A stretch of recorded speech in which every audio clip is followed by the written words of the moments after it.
AMD versus Intel. Which wins in 2022? The heart of your pursuit for a new or upgraded PC lies an important decision. Should you use an AMD or Intel CPU? Like macOS versus Windows, the AMD versus Intel rivalry is one of the greatest debates for PC enthusiasts, and right now, we are in the middle of a neck-and-neck race that's bound to get even more heated.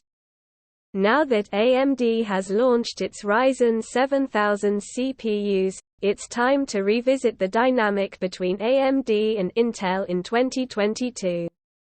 Both companies have new generations in the works, neither of which have hit store shelves yet, so there's still a lot more to this story that will unfold through the end of the year. In the past, AMD CPUs were the best option in only budget and entry-level portions of the market, but that around 2019. Now, Intel actually offers a slightly better value with cheaper prices on its 12th General Alder Lake CPUs overall. But that doesn't mean Intel is losing to AMD. In fact, its Core i9-12900 kilo is generally regarded as the overall fastest CPU you can buy. The most affordable AMD or Intel chips will cost between $40 and $60 for a couple of cores and energy-efficient clock speeds.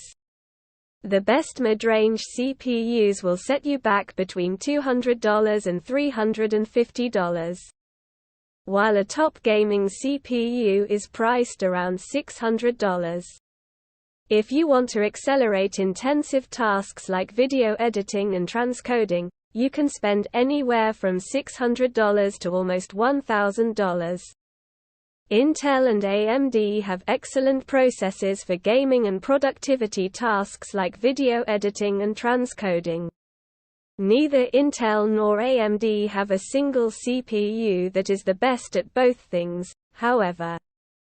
Intel's Core i9-12900 kilo is great for productivity and gaming, beating the Ryzen 9 5950X in both categories.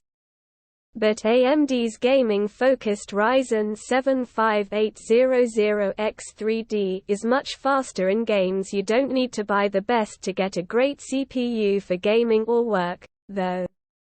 At around the $250-300 mark. Intel's Core i5-12600K is certainly the CPU to buy. It's fast in games and productivity, even beating out AMD's Ryzen 5 5600X, which was our previous favorite for the mid-range. Intel has also been releasing many budget-level CPUs in the $100 to $200 range, such as the Core i5-12400 and Core i3-12100. It was actually quite easy for Intel to dominate this segment with its new 12th generation CPUs because AMD had been seriously neglecting the budget segment.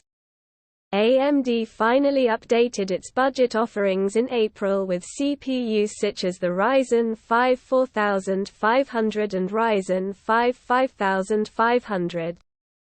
But these CPUs have not been received very favorably because of their price and use of older architectures. If you're planning on building a cheap system with no discrete graphics, Intel is practically your only option. AMD's modern Ryzen 5000 APU lineup starts with the Ryzen 5 5600G, which is almost $200. While Intel's integrated graphics are usually slower than AMD's. The Core i3-12100 with integrated graphics is cheap, fast enough, and pairs well with a future mid-range GPU. Looking into the future, AMD confirmed its next general Ryzen 7000 CPUs will arrive on September 27. They bring features like DDR5, the new Zen 4 architecture, and a massive boost to clock speeds. AMD claims they'll be the fastest CPUs on the market, but we need to wait for third-party reviews to see if that's the case. Meanwhile, Intel is preparing its 13th gen CPUs based on Raptor Lake, which at the moment seem like more powerful versions of Alder Lake. Intel hasn't talked much about architectural improvements, but it has said Raptor Lake won't be on a new process, which means the new CPU probably won't be quite as radical of an improvement as Ryzen 7000 could be.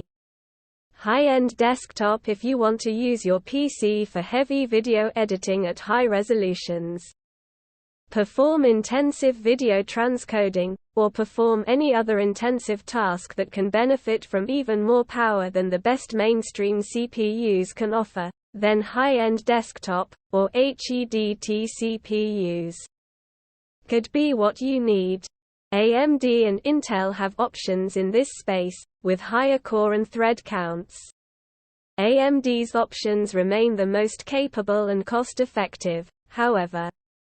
Intel's HEDT line reaches up to 18 cores and 36 threads with the 10980XE, but even if you can find it in stock, you'll pay its suggested retail price of $980 despite it being nearly 3 years old. Although the 10980XE is several generations old now, it's still a powerful CPU, but it's hard to recommend when you consider AMD's alternatives.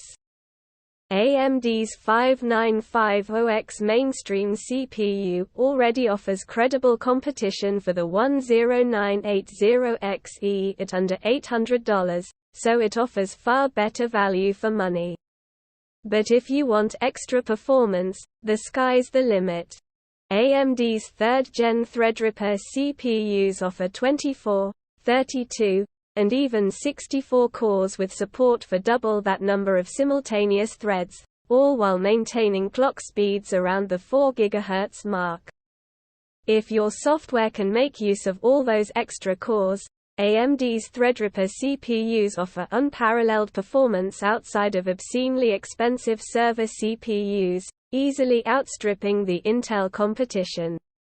They also support a greater number of PCI Express lanes, 64 versus just 44 on the Intel alternatives, making them more suited to larger storage arrays.